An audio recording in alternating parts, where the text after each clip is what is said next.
Hey, it's another weird video today, yeah. Welcome back to the rabbit hole. You saw the title, and hopefully there aren't people just already assuming what this video is. Listen, it's gonna be a tough video. We've gotta lay some groundwork before I do anything else. So I want you to know what it is that you clicked on today. This video is why is Botox so controversial, as opposed to why is Botox so controversial? No, we are talking about the word why today. I really wanted to start out the video this way just so you know that it's not a video about Botox. It's really going to be a video about the way people think about Botox. It's probably fair for me to start out this video and let you know that I have not personally had Botox. Wait! Don't click away yet. It's for a reason that I find most people are pretty understanding of, and very simply, it's that I have a lot of anxiety about needles, even more so when it comes to injections. Anyway, I think that does lay the foundation for this video. So again, it's a video reacting to a thread that I saw on Reddit, and our post is called, "Why do some women pressure others to use Botox?" Before we go any further, with my psych undergrad degree here, I do want to make sure to tell you, this is what we would call a leading question, which basically means that this question already primes you to feel a certain way. It's not asked in a neutral way, which, depending on how you feel about Botox, can make you feel a certain way in one direction or the other, but it's probably going to make you feel a certain way. Let's read on. Being a frequent lurker on the sub, I've seen a lot of times where women have asked for advice on how to improve wrinkles, and specifically said they not open to using Botox. As a woman who respects the right for someone to either use or not use Botox, I get incredibly frustrated when the inevitable replies all tell OP to just get Botox. Oftentimes, microneedling, lasers, threads, retinoids, frownies, etc. are not even mentioned, which is crazy as they have kept my wrinkles at bay. If I can respect the right of someone to use Botox without criticizing their decision or trying to pressure them to change their mind, why can they not do the same? What is the appropriate response for when you feel like someone is deliberately not respecting your wishes to get invasive treatments?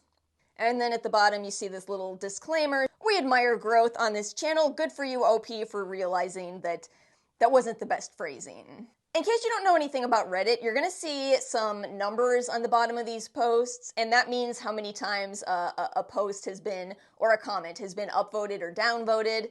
It's supposed to be a way of upvoting helpful comments, but instead on Reddit, realistically, it's upvoted for agree and downvoted for disagree.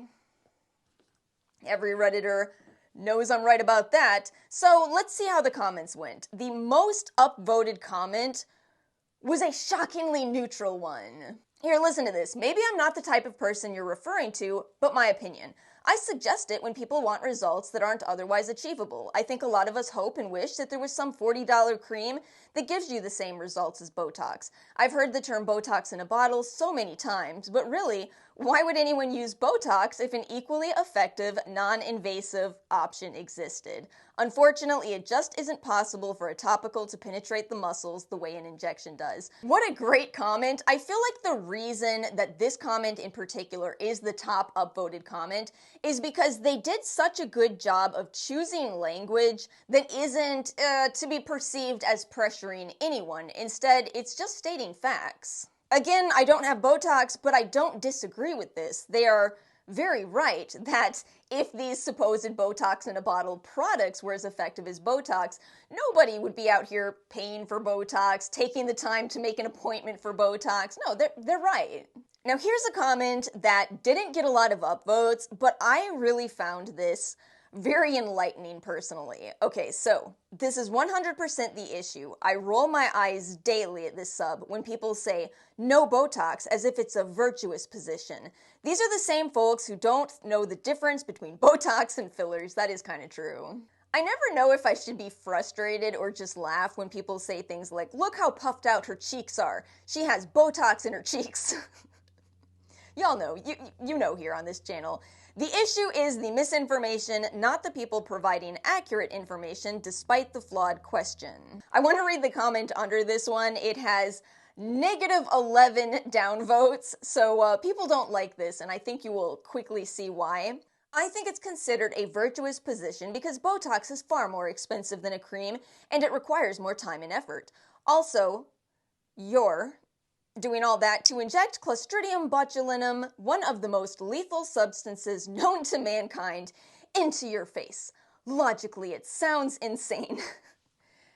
LOL. Yo, this is downvoted for a good reason, and it's just wrong. It's really a flawed reasoning here, because when it comes to medications, when it comes to treatments, we are often using things that are dangerous at the wrong dosage. Ibuprofen helps you with your headache, but don't take the whole bottle. It's not too far off from the argument that preservatives are dangerous because they kill ... bacteria. Yes, that's why they're in our products, because they kill bacteria. Unless you are a bacteria watching this, you don't have to worry. Are you a bacteria? Oh. That explains so much. We have finally arrived at my absolute favorite comment. Oh, I love this comment so much. It's actually going to answer the question in today's video. Hungry bar 1, you deserve so much more credit than you got for this post. They answer this question by saying, there are many reasons, and indeed, there are many reasons. So, number 1, people don't read. I've seen this issue also on Twitter, so it's not even a length issue. People just read 3 words and start responding.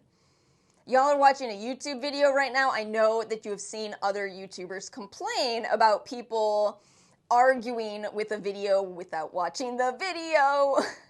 This is painfully accurate. Number 2, it's a morally charged topic. Mic drop, that's the answer. Some people feel morally superior for not getting stuff like Botox, so others react defensively, annoyed, push it even more in response to remove the taboo. Some other people maybe subconsciously feel it's bad, morally inferior, but they get it done, so they also feel defensive, push it even more, in this case, as a justification to themselves. Again, some others don't see it as morally bad at all and get annoyed at people who do. Basically, someone saying they don't want Botox is often seen as a moral stance, one way or another, and people react according to how they interpret it. Number 3, some people think they know better than you what you want. For example, you might want to fix deep wrinkles, as in improve them, but not get rid of them. But they think, of course, you would want to get rid of them rather than minor improvements. Why waste money on minor improvements? You clearly are just misinformed. I know better, along those lines. Number 4, in the same vein, some people project their own skin goals onto others and give you the solution to their personal goals and what worked for them. Number 5, some people were uninformed or viewed it as something bad, have since changed their minds, and assume you're simply still on your journey to changing your mind and want to help you along, not ill-intentioned. Yeah, I agree with that as well. Number 6, tied to the morals, beauty culture. We all know it's bad, we all know we participate and thus perpetuate it, and we know it's easy to get shamed if we don't. Don't shave, don't wear makeup, look too old for our age, etc. We all know it feels nice getting complimented, even knowing the issues of beauty culture.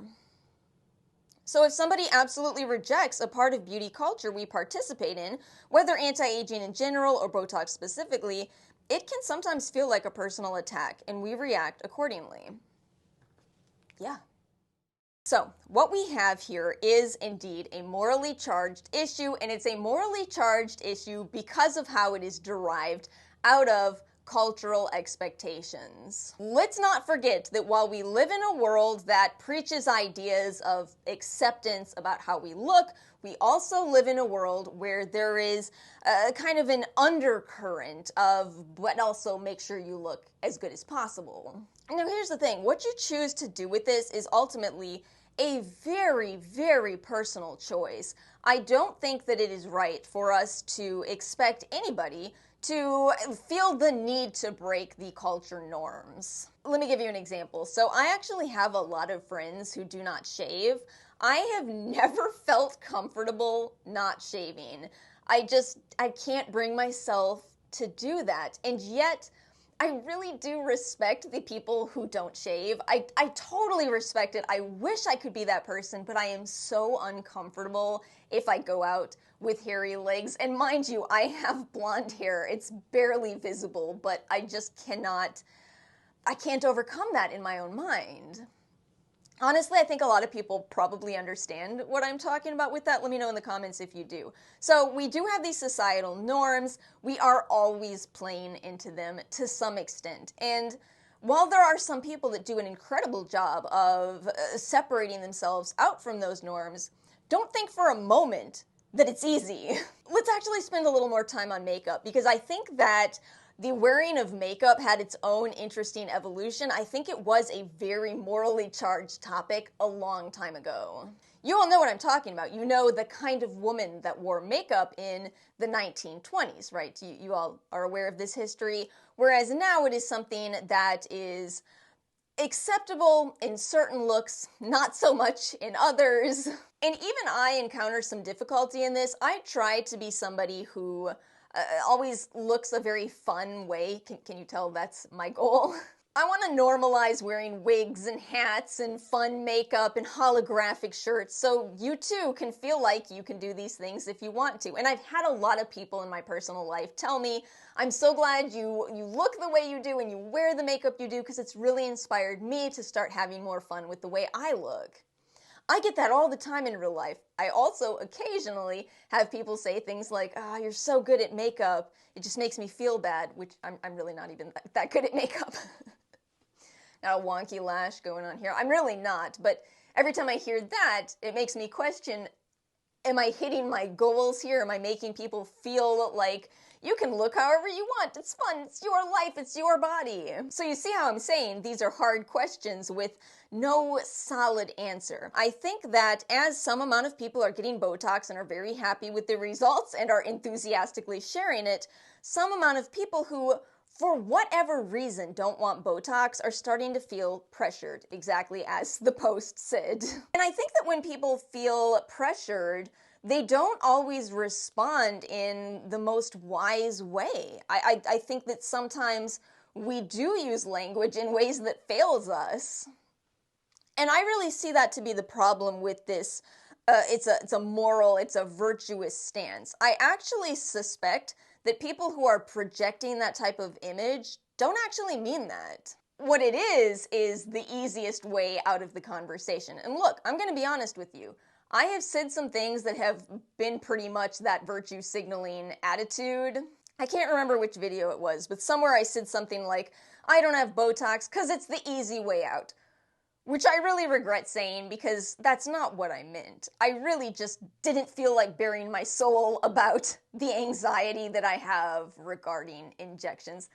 At this point, I've accepted it. I'm just gonna have to bare my soul more often on the channel. It's just gotta be that way. Because otherwise, I sound like a jerk when that's not really how I feel. So this is all to say that what I think needs to happen in order for this to be less of a tense topic is for both sides here to listen to the other perspective. So hear me out here, fellow people who don't have Botox for whatever reason. We've got to not make it sound like we're better than other people who do have Botox. If you say weird things like what I said, I promise you may not immediately regret that statement, but in time you will. It's just not a good look, and chances are high it's not even really what you mean. That said, I don't think that everybody should feel like we have to explain the reason. Quite simply, and I'm really surprised this didn't come up more in this post, it is expensive, and a lot of us are on a really tight budget right now. But I think that people may not want to share that with others. We may not want to tell other people, hey, yeah, I'm really having a lot of difficulty making rent, so it's just not an option for me right now. And that's what I would like pro-Botox people to understand, is that there may be reasons that people just aren't comfortable sharing. So be aware of that when you interact with the no Botox people. All right, pro-Botox people, I'm coming over to you. So listen, I am really happy that this works for you. I am so happy that we live in a world where this is actually a possibility. You know, it wasn't that long ago that where were you gonna find a clinic to get Botox? This is a modern thing that we now have access to, and that's great. But I also do understand that you feel society is judging this, that society is saying, okay, you have to look this certain way, you have to have smooth skin at, I don't know, 60, but if you do get Botox, then some amount of people are gonna judge you for that, and if you don't get Botox, well, you don't have smooth skin. Why are you just not a Barbie doll? But understand that that's a problem with society, but it's not a problem with you individually. Do what makes you happy. Keep in mind that it may not be for everyone. So my ultimate conclusion here is this is a morally charged topic, and it's probably going to continue to be into the 1930s, even though makeup is existing. Wait, are we talking about makeup or Botox? Right, Botox. It's probably going to continue to be a morally charged topic for a little while, but I think that we can help so much in ending this era of stigma if we do both start approaching this conversation with empathy, with understanding towards each other. That's it for my video. I feel like there will probably be a lot of people with some thoughts on this one. As always, feel free to leave those thoughts in the comment section below. That's it for today's video. If you enjoyed, make sure to like and subscribe. Have a wonderful rest of your day, and I will see you all next time.